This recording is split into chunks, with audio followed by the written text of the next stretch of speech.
Let the people in. There's a song in there. Hi, right? guys. Hello, everybody. Hi. Look at Welcome, you. welcome. See your lovely faces and lovely white avatars on black background. Whoever those guys are. It's good to see you. And some not so lovely faces. Lovely and not so lovely. Just a couple of one, maybe. No, you have a lovely face. Not naming names. You do. All right. Welcome to the Sid City Social Club for Friday, January 28th. We're glad you're here. I'm Mel with SidCity.net, and that's Sid.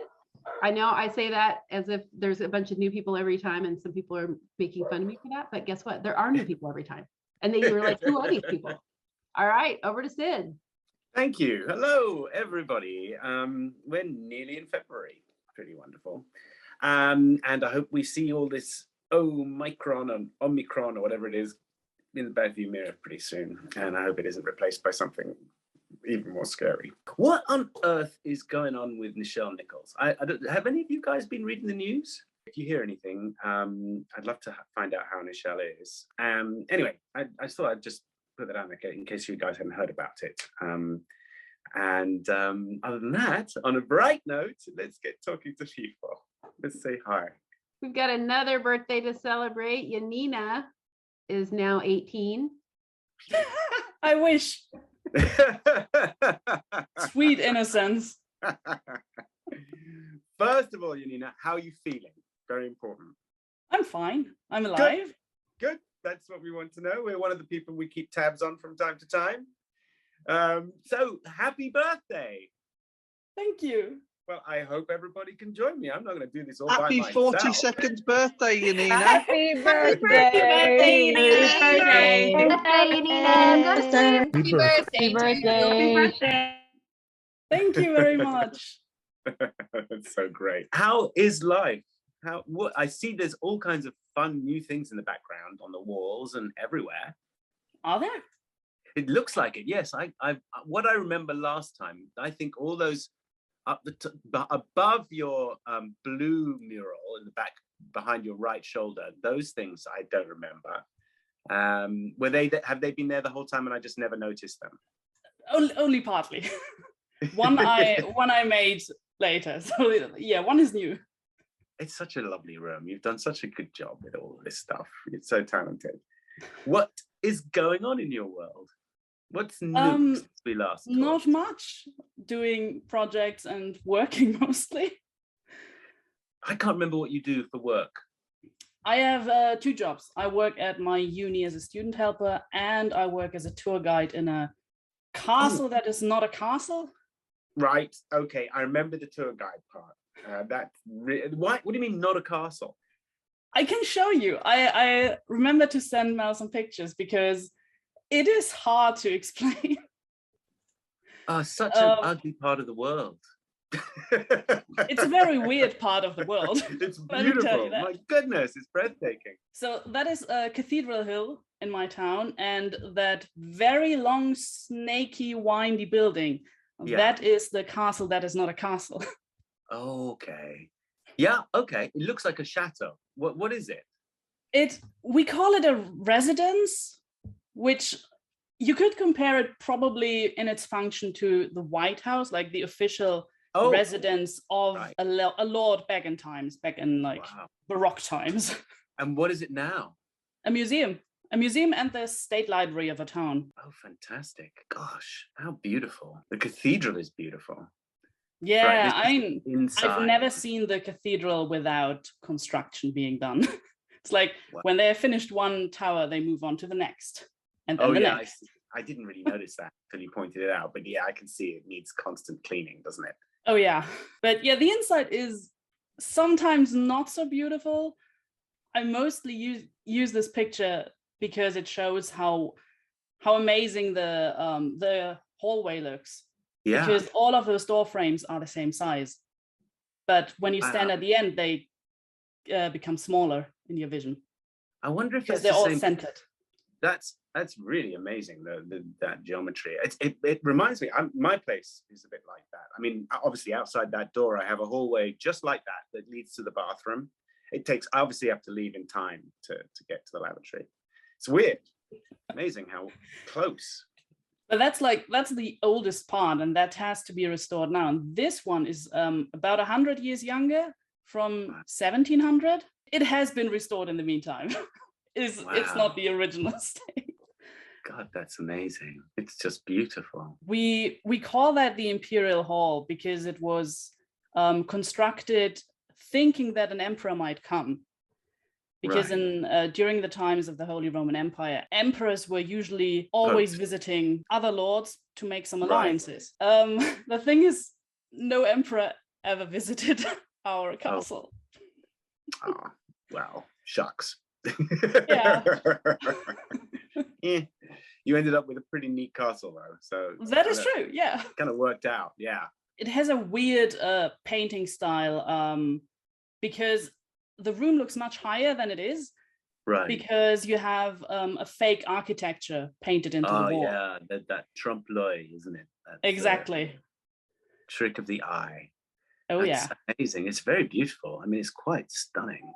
And it's the colors are actually original. We only cleaned them. What's it done with? Is it egg whites? Is it it's egg tempera? Not egg, yeah. Egg tempera. I think that's what they call it. I don't actually know. It's just a regular fresco. Yeah, the colors I'm thinking might have egg base that keeps them going for a long time. But yeah, we did ask one of our conservators about it because they're so bright after all these years. And he said they mixed very well with the minerals in the stone. And that's the main reason. Wow, that's just astonishing. Absolutely beautiful. Really, really beautiful. Thank you for showing us that. And I hope everybody comes visit me at some point. Yeah. You'll get a free tour. Do you know, because you're taking people, I have a theory about chandeliers.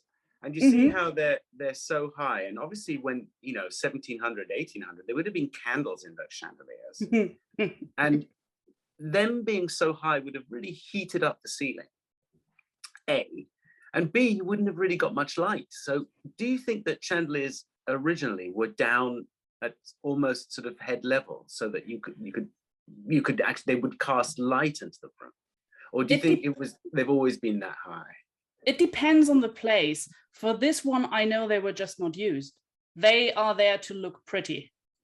They were never used. Those are broomsticks that are put into wax. So they look like candles, but they're not actual candles. Because you're right, it would destroy the painting over time. Yeah, absolutely. Anyway, that's my pet theory about chandeliers. I'm sure I'm wrong, but I can only speak for our building. I have no idea about other castles. I might be wrong. No, you are right. You're the tour guide. Oh my goodness! I mean, you have those in comparison. We do. We have one red squirrel that I've seen here, and it's beautiful. And we've got a bunch of grey ones, and I'm surprised the red one's still here because they normally get eaten out of house and home by the grey ones. So much bigger. Yeah. I've heard about that. Darling little things. Yeah, you have here on the left, that is Airhead, because he's a dunce. He really is. He still hasn't caught on trying to jump from one tree to the other. He still falls down every time. Oh, okay. Right. He's fine. He's all right. Then you have Junkie, who likes to lick sticks. Okay. I don't know why. And then you have Ronya, I think my mom calls her. Okay. And she can still distinguish them. They're now grown up. I can't have to be honest. And are these at your mom's place? Yeah, they're right outside the kitchen window. And she feeds them every day, and they come every day. Oh yeah. Are they very friendly? friendly? About 8 squirrels, 2 mice, and a lot of birds. Yeah, that makes sense. How adorable. That's really cute. Oh, hi guys. So how is everything in your particular part of the world? What's going on? It's crazy because our numbers are our COVID numbers are spiking, and our government is laying back and thinking, well, it'll all solve itself. Yeah. Which is why our numbers are getting higher. Spiking. Yeah, Yeah. I think everybody has sort of taken that attitude. Let's let it in and see what happens, because I don't know. I guess the tide is just so great that they don't, like Canute, they can't stop it in its tracks. And so I think I think that's the attitude of pretty much the whole world, is that let it come in. Let's see how we do. From what I read, the Omicron is a little bit milder, a little bit less harsh on the respiratory system, but it's a bit more transmissible between children. So you've got a trade-off there. It's coming down now in Massachusetts and a lot of the northeast of America, and I think it's coming down all over the states actually. And I think that's basically, it happened in South Africa, and I think that's the pattern that's going to follow here. It happened in Great Britain second, I think. The people who have done the vaccines, who have taken the measures, are over it. So there's a lot of in-between anti-vaxxers and people saying, I've tried my best for 2 years not to do anything. My business is in shambles. I have nothing left. I'm over it. And now you have those mingling in with anti-vaxxers and everyone, and it's just that's tough. That's a tough thing to deal with. Do you have any more photos? Is that where with those beautiful squirrels we're going to stop?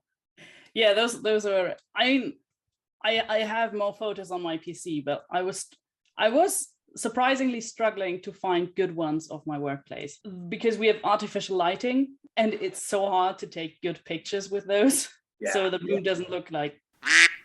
Yeah, it doesn't exactly. The colors don't look real. They look yellow. Well, you did a great job.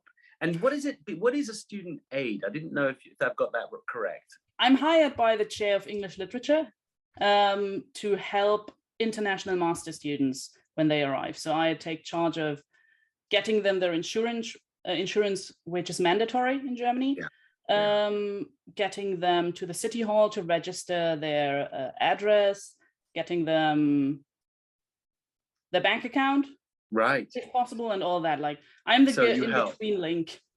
Absolutely, that's a vital thing. Chinese, Turkey, Indonesia, and Czech Republic, and Russians. Right. And what does your university specialize in, if it does? I mean, what is it known for? Is it an arts-leaning university, humanities? I mean, or is it a science?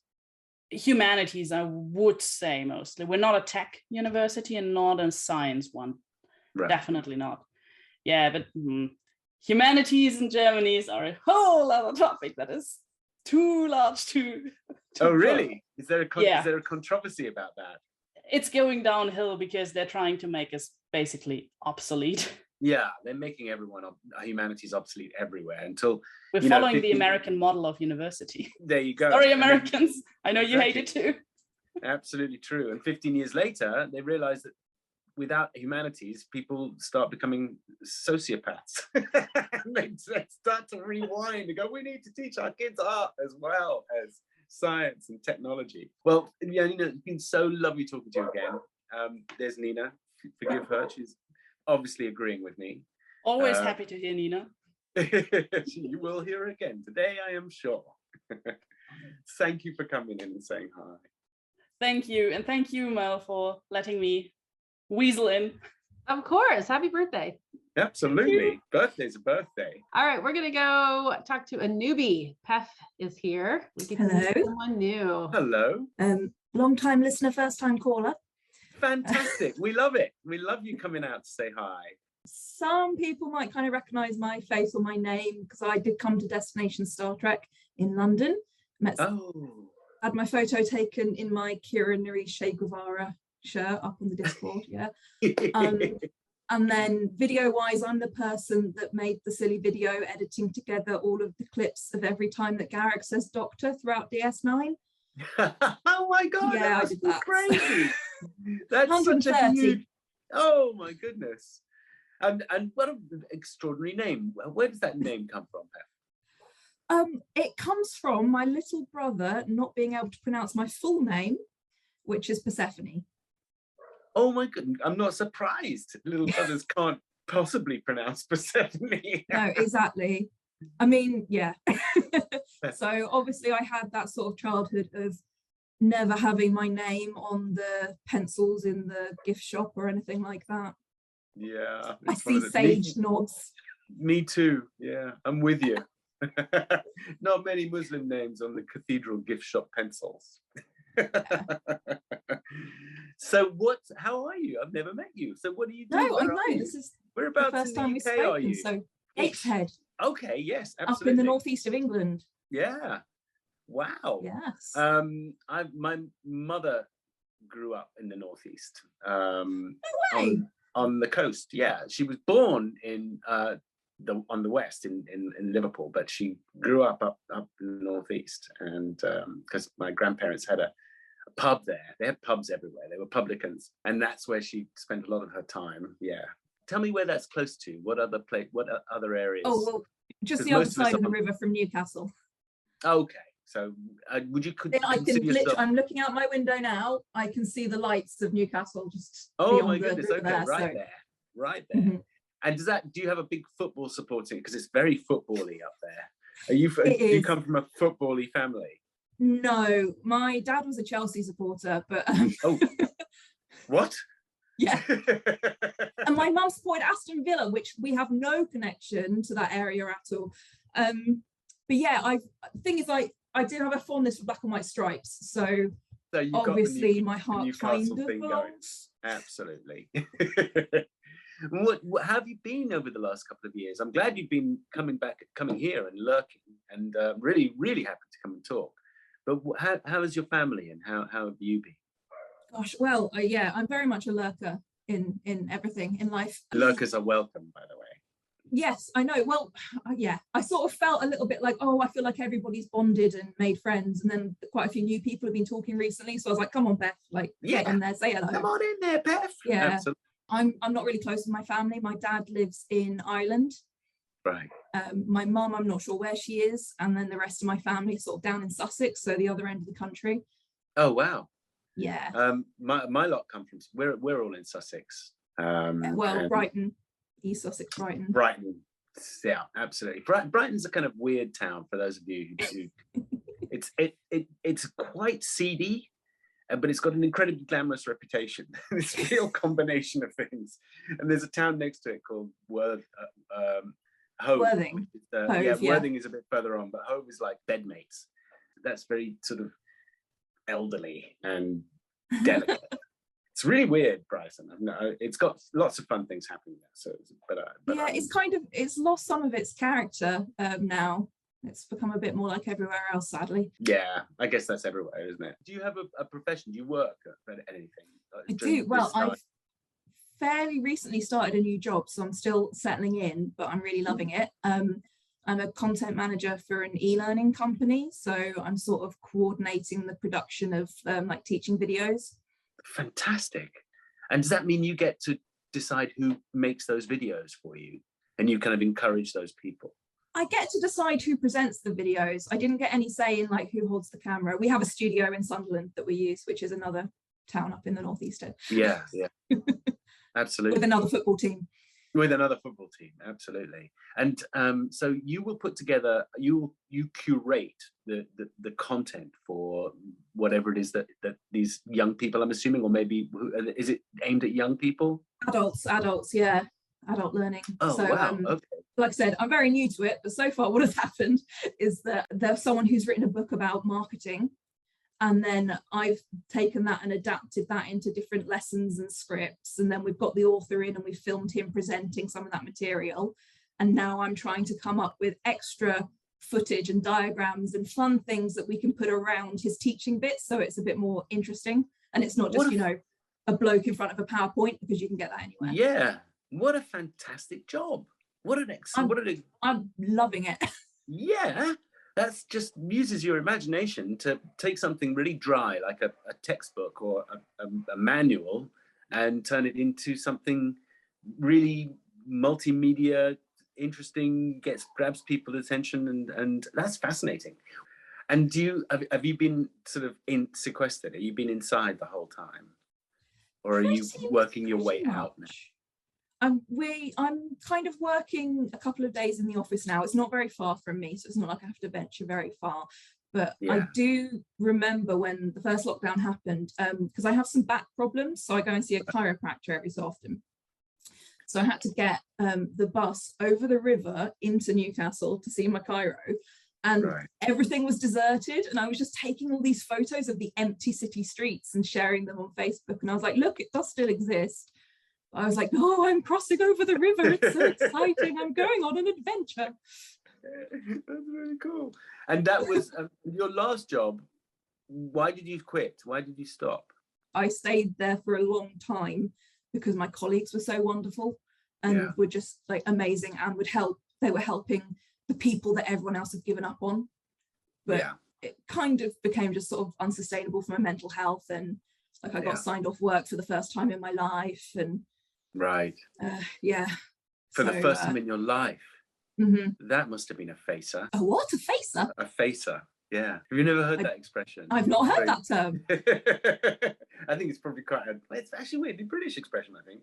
But it must have been quite a shock. Yeah, it really was. And especially as like, I've always worked I've worked 2 or 3 jobs at a time, you know, always. So actually to kind of not be at work was very strange. Everything going, absolutely. And this is going to make me sound very tragic as well. So I'm quite recently single, but still living in the same house as my ex. Oh no, that's kind of that's a very common story right now. It's a very lockdown situation, yeah. Yeah, absolutely. How is that? It could be worse. Like, it's pretty amicable. It was very much a growing apart. It wasn't like anyone did anything bad. So it's just like, I live upstairs, she lives downstairs. Occasionally we pass in the kitchen. Right. But I'm looking for somewhere else so I can move on. But the housing market or rental, you couldn't have picked a worse time, which is why it's quite a common thing. Yeah. Everything's just getting snapped up. Absolutely. There's a real exploitation happening, profiteering, COVID profiteering, and especially in the housing market. It's you should just, as long as you can maintain your happiness, you just hang in there because you've got it. It's okay. Somehow manage to keep the status quo. I've not given up hope. I've got 2 friends that I'm going to share with. So we're house hunting together. So it's not like I'm just desperately trying to find a room anywhere.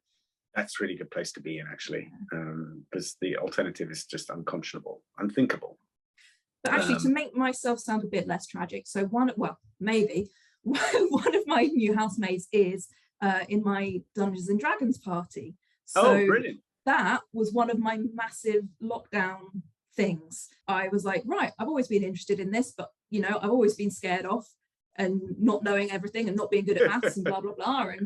And I kind of got some friends together and I was like, I want to try and run a game, and I loved it. That's fantastic. Yeah, it's great fun. That's brilliant, Pef. How often do you do it? Weekly, usually. Running the game world and, you know, being really cool to my friends is where it's at. It's such an immersive thing to do, isn't it? I mean, you just can get totally lost in it. I mean, I love that about it. It's really, and it's not just staring at a computer screen, which is the only alternative. It's one of the very few things you can really, really enjoy that requires social, just people to be around and get involved. I guess you can do it on Zoom. Yeah, well, we have for some of it, but being together has been really lovely as well. It's much more fun. You can open a bottle of wine, mead. We did actually have mead in our last session because I was being extremely cruel and nearly killed everyone in the party. And so one of the people got me this mead that was like blood red, and she's like, would you like some blood because you're spilling all of ours? Awesome, that's really cool. Well, I love the sound of your job. I think it's one of the most exciting sounding jobs. The sort of thing, if I wasn't an actor, it would be kind of sort of thing I'd be interested in doing, because I'm a sort of director as well, and that's kind of in that world. Extremely happy that you plucked up the courage to come and say hi, Pef. Don't wait so long next time. And if you come with some media, we want to see the kind of thing you do without getting fired. But it'd be lovely to see the kind of thing you do, because my first batch of courses are due to go live at the beginning of March, so maybe I'll have some clips. Please bring them and show them. We'd love to see, because that'd be really interesting. If I can one day get like a Star Trek skit in there, I will try and make that happen. Oh, brilliant. All right. Well, I might be able to do the voice for you. All right, okay. Persephone. Good night. Thanks, Pef. You've got the birthdays. You're done. No more birthdays. Really? Okay. you got it. You're good. So don't panic. We're gonna go talk to John, who has not been here in like a year and a half. Wow. Hey, Ted. Where have you been, John? Oh, I've been lurking a little bit, but I haven't been that active. Popping in every couple of months, but I'm not all that active. Yeah. How are you, my friend? I'm okay. Yes, I'm keeping busy, bearing up under the strain. How are you, Sid? I'm very well, thanks. I'm Oh, really that's good. I've been away for 8 months myself. Yeah. It's really lovely to be home, and hanging out with everybody. So things are kind of ticking on and looking up. I have to say, your place looks great. It does look a bit like, it looks like an ancient library of some magician. Yeah, well, I'm a bit obsessed with Sherlock Holmes and the Victorian era and stuff. So my home office or / spare bedroom is basically I've kind of gone for like a Victorian study theme with it. So it's gorgeous, mate. It's gorgeous. Bookcases, antique style desk, a globe bar. So it's this is my little refuge. This is awesome. How have you been? I've been okay, yeah. You probably don't remember when we spoke last time. I had some, health concerns. They're still going on, but I'm trying to, stay positive and get back to normal and stuff. I don't remember. Will you remind me? I had a mini stroke, and then I've been suffering from chronic fatigue and other issues since then. And, yes, I do remember. Remember. A long time ago. Nobody not remember. The chronic fatigue is that's the bit I remember. Yeah. And are you somehow managing to accommodate that? Because I think I'm just getting used to it a bit and starting to cope with it a bit more and things like that. But so keeping positive about things and trying to be as normal as possible and learning my new limits. Good for you, mate. Good for you. I mean, some of these things you have to just adapt to. Exactly. Yeah, that's precisely what you're going to do. And have you had a torrid time over the last year and a half, or been pretty okay? Have been ups and downs.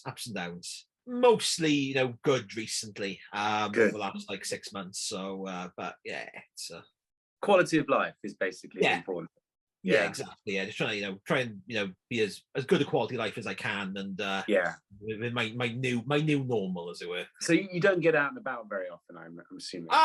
Trying to get out and about as much as I can. Don't do the things I used to do a lot.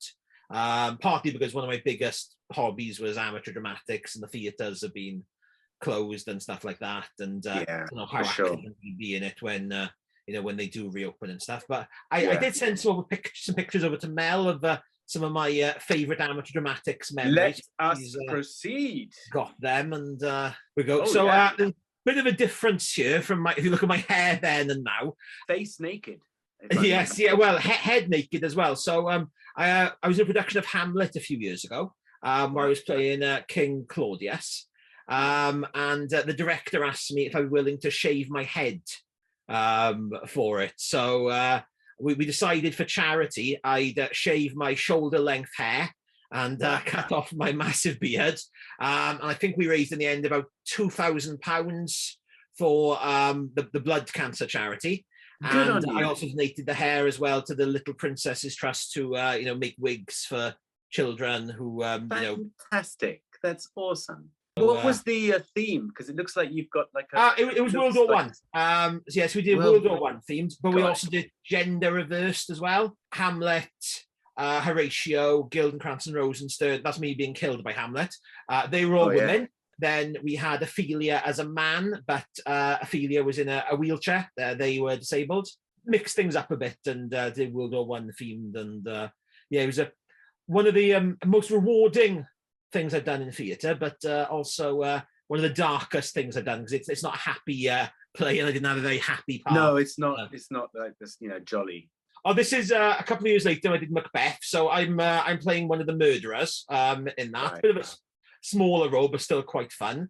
I think the next one's going to be me murdering. Yeah, that's me murdering Macduff's child, which is a very sweet 8-year-old girl who was my mate's daughters we had playing Macduff's child, and it was. Wow. And she came every day to the show? She came every day.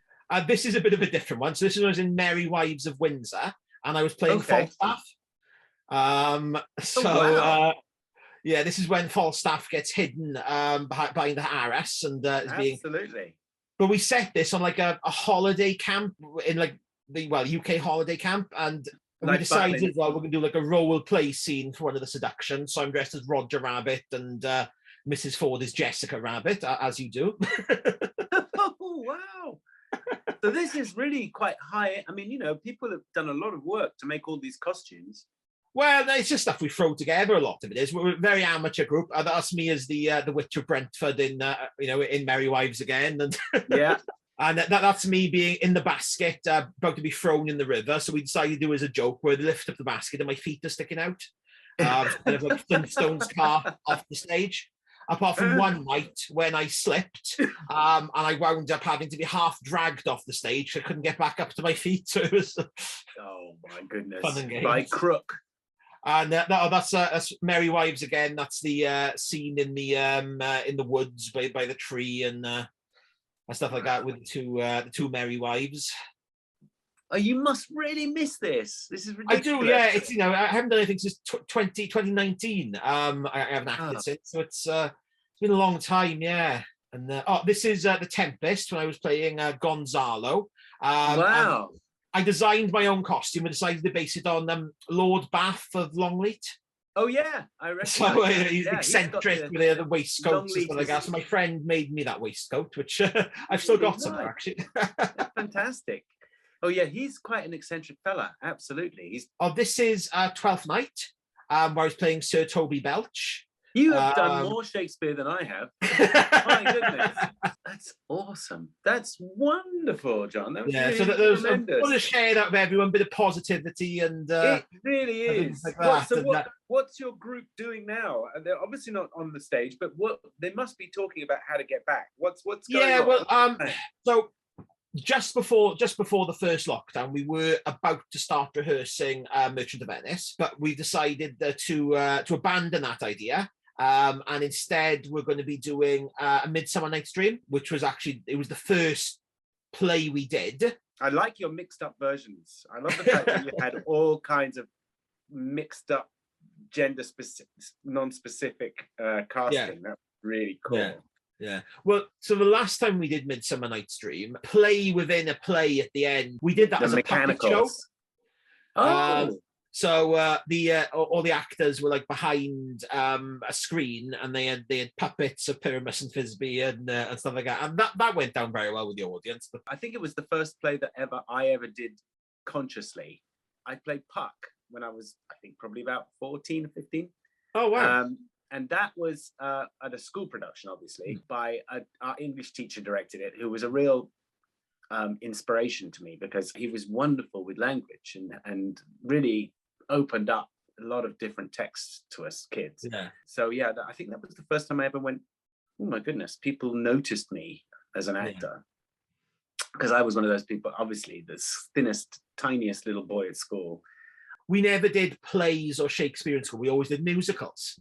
And my father always used to say, being Welsh, rugby is always a big thing in Welsh households. He used to say, it was the proudest day of his life when I came home aged 11 and said, Dad, I've joined the school rugby team. And then when I gave it up 2 weeks later to start doing drama, I think he had more mixed feelings. But it was... yeah. That's fantastic. What's your favorite musical? What sort of musical do you lean towards? You always do. Is there one you do? And obviously you prefer doing straight plays now. But what was it that you did? What was the one you really enjoyed back in those days? So I've done Oliver twice, where I've played Bill Sykes both times.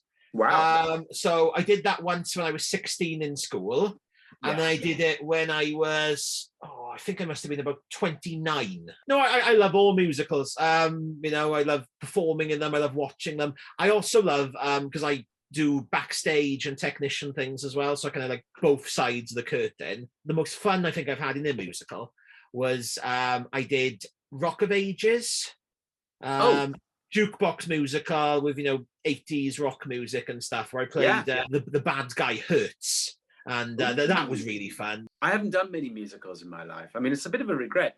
I don't think I've got the kind of voice that would really sustain a musical. But we did do as our final year play or event when I was at acting school back in the long time ago. We did Hair, the musical, and I really loved it. I mean, I was not a main part. I think I played Diana. I put on some fishnets and played Diana Ross for one song called White Boys, and which was kind of fun. And then most of the time I was just sort of filling in whatever part they needed me to be on stage. We were only 18 people in my year. Yeah. So we would split up into 2 groups of 9 and each do a play. I really enjoyed it. I really enjoyed being around a bunch of people who all breathed the same air. You know, we all were passionate about drama and writing. So we had these ridiculously pretentious by anyone else's standards conversations. But we took it on the chin. We were very happy to have them. So it was great. You're getting just the same education as I did by doing lots and lots of plays. That's what's amazing. That's what it's all about. It's getting it done, getting on the boards and opening your mouth and learning lines and getting it done in time. Here's one for you, Sid. What's your favorite role you've ever played then? It's really hard to have a favorite role, but and it might change all the time. I know it used to be the young general that I played in Kingdom of Heaven for one of my favorite films. I gotta say, the director's cut of that is one of my favorite films. Yeah, I really liked that part because it was right after 9/11, and it was, I mean, as soon as we could, the first movie, really big movie to come out that commented on our relationship with the Arab world. And what I really loved about it was not being too harsh on, because everyone else was being pretty harsh on the Arab world at that time. And everyone was really terrified of those guys. And it was Fox, particularly Ridley Scott, who was a gentleman, decided that he would picture Salah ad-Din, as a gentleman, I mean, obviously ruthless and, you know, a general and responsible for killing thousands of people, like all generals back in those days. But he basically invented chivalry. Yeah. And that sort of lesson was a really timely thing to teach people, I mean, to help people with at that time, because we were all piling on the hate, and it was really nice. So I got to be part of that, and I really enjoyed that role. And I think since then, I played a character in a very small film called Cairo Time with, oh my God, the name's just left me, Patricia Clarkson. I'm terrible with names. I really love that guy. I think of him I'm very affectionate towards that guy. I really like that guy. There was a part in a show called Spooks, which was written by Howard Brenton. I really love that character too. There are people that I just really like, and there are a bunch of people that are just fine.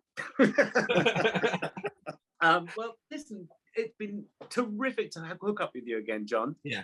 Will you keep us informed? I hope you get to at least start rehearsing your show, which you can do on Zoom. You know, you can do all the table talking just like this. Yeah. You don't have to get in the same room. You just have to get in the same room to block it, and everyone can learn their lines. And I hope they shuffle up the parts. Yeah. Well, lovely talking to you, Sid. Thank you again. And I'll stop taking up so much of your time and let someone else have a go now. But yeah, great seeing you, and catch you again soon.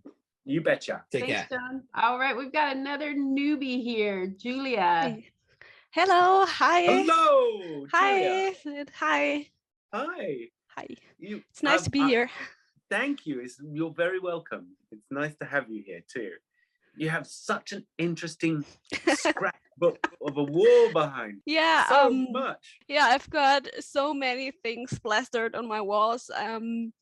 I guess I just like to stick postcards to my walls and old concert tickets, because it reminds me of how it was before the pandemic.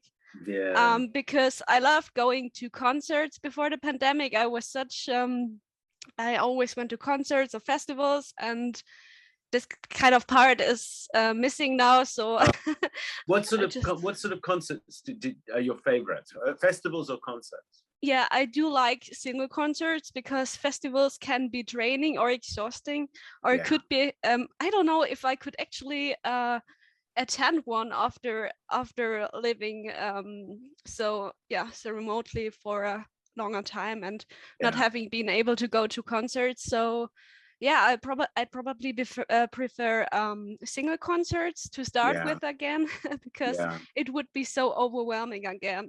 Yeah, it would. It would. Do you remember the last concert you went to? Is it anybody we might know? I'm not sure. I like to listen to smaller metal or rock bands. So Oh, cool. the last band before we went into lockdown in March 2020 was Murath. The band is from Tunisia, Right. and they combine Oriental elements with rock and sing a lot about the country and history and. Yeah, it was really nice. But in 2021, I attended at least 2 concerts, small ones, and we all had to sit and wear masks. But it was just great to be back again and just see the artists perform and listen to live music again. It's just always such kind of special feeling. Absolutely. Absolutely. What part of the world do you live in? I live in southern Germany. I live, yeah, also from Germany. Yeah, absolutely. We have a lot of friends in Germany. Did your life change completely because of the pandemic? A lot of people changed career. A lot of people did different things. What has everything stayed fairly the same? But you've obviously had to retreat from public life. Yeah, actually, my life didn't change that much because I have always been a bit withdrawn or always been working from home. I've helped my parents in their company so far because I've been job hunting for a quite while because I've never been able to stick in a job kind of, and it's always so hard for me to find the right job. So I've been working in our family company for a while. Good. And now I've found a job somewhere else. And I'm already excited, and I'll start in March. Oh my goodness, congratulations. Yeah. That's great. Thank you. I haven't been an actor all my life, but most of it. But when I first started, I was working like in a shop and in an insurance company and in various other things. I was one of the worst insurance salesmen ever. I managed to sell my mother a insurance plan. That was it.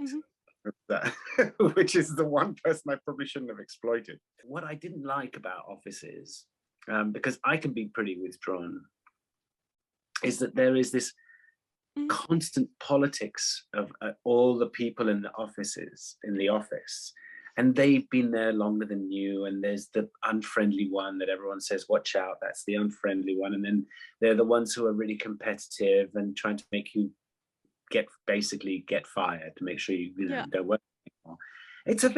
Can be a very unhealthy place to hang out. Is that the reason why you didn't like all these jobs?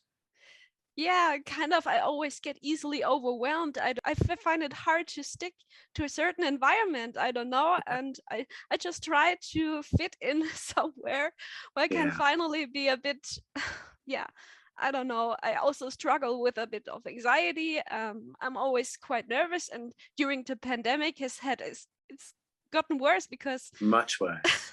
much worse.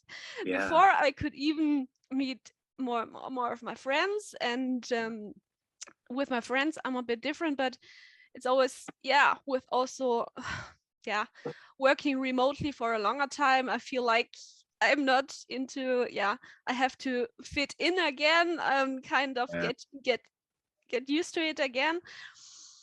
And have you managed to keep some of your friends that even during the pandemic? We always did Skype sessions or Zoom sessions, and when the measures slowly loosened, we met for walks outside, and now we can even go to the cinema again. Wow. How is your family? Are they well? It's tough. It's always been tough before the pandemic. We in our family struggle a lot with mental health, and I have to look after my parents, of one of my parents who have mental health issues, and it's just hard to balance it out, to not pour your own energy into into others, because I tend to ask everyone around me, how are you doing, Yeah. and not take care of myself. So that's the lesson I learned in the last 2 years. That's amazing that you learned that. That's really healthy. That's really tough. That's a very difficult thing. I know a lot of people in the club look after people, and it's exhausting.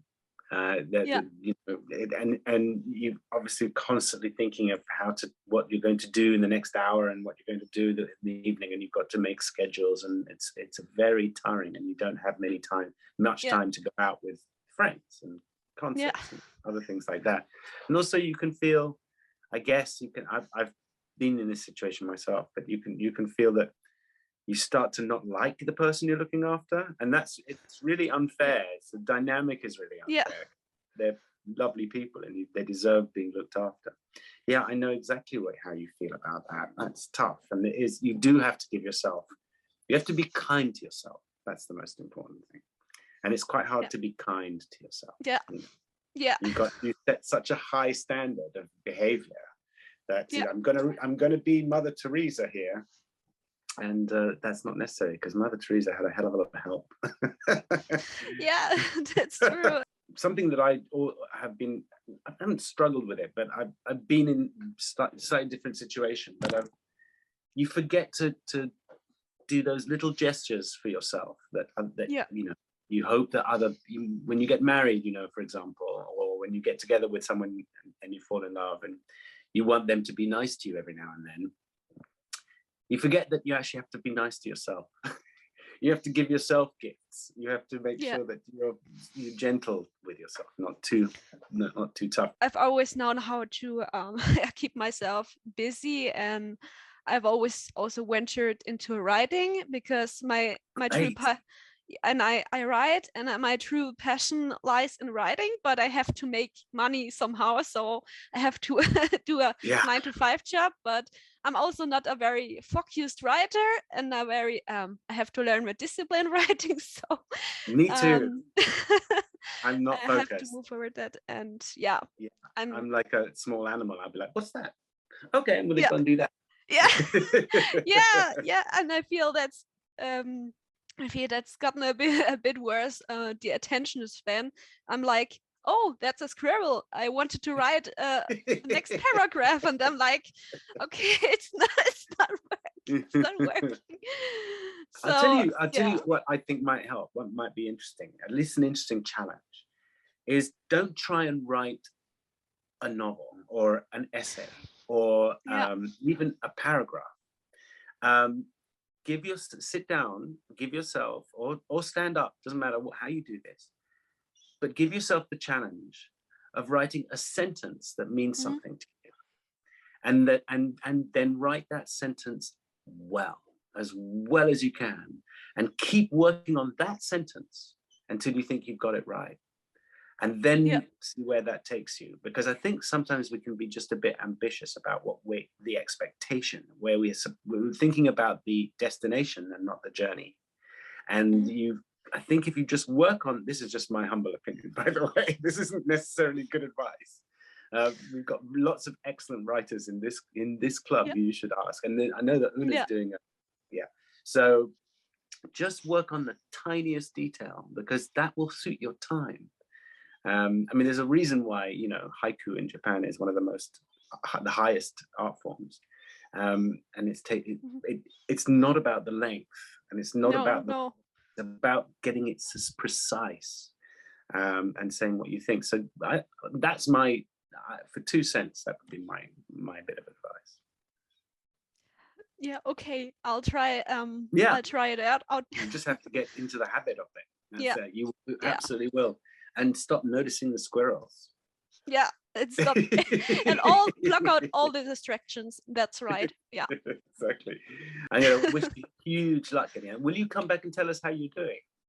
Yeah, of course. And also make the most of all the resources in the club, because we've got so many kind people who have real advice, because they're actual writers and not phonies. Hopefully you can inspire each other. Of course. I also want to let you know that I've just recently joined the fandom, and I just I mean, I watched Star Trek Deep Space Nine so many years ago, but I never stuck with it. I don't know. I just saw a few times on television, but I never watched through. And now that it's available on Netflix, I said, oh, yeah, time to dive in science fiction to get inspired. And that's now how I ended up in here. Because Good. and then I find myself in science fiction because nowadays I look at the world and say, damn, in which direction are we going? And then I find myself being thrown towards science fiction, and now I'm here. And so Good. I really would like to say thank you to you, because your character, along with Garak, drew me into Star Trek Deep Space Nine. Great. Amazing. Thank you. Thank you very much, Julia. We don't care how you get here. We're just really happy you arrived. Thank you. Yeah, thank you so much. Thank you, everybody, for joining us. Our next meeting will be on Tuesday because we're starting a new month. So we will be doing 4 meetings again in February. So it'll be Tuesday, Friday, like we did this month. So very late for our European friends, but that's the way it goes. we will catch you on the Fridays. We'll catch you on the Fridays. All right. Thanks, everybody. Have a great weekend.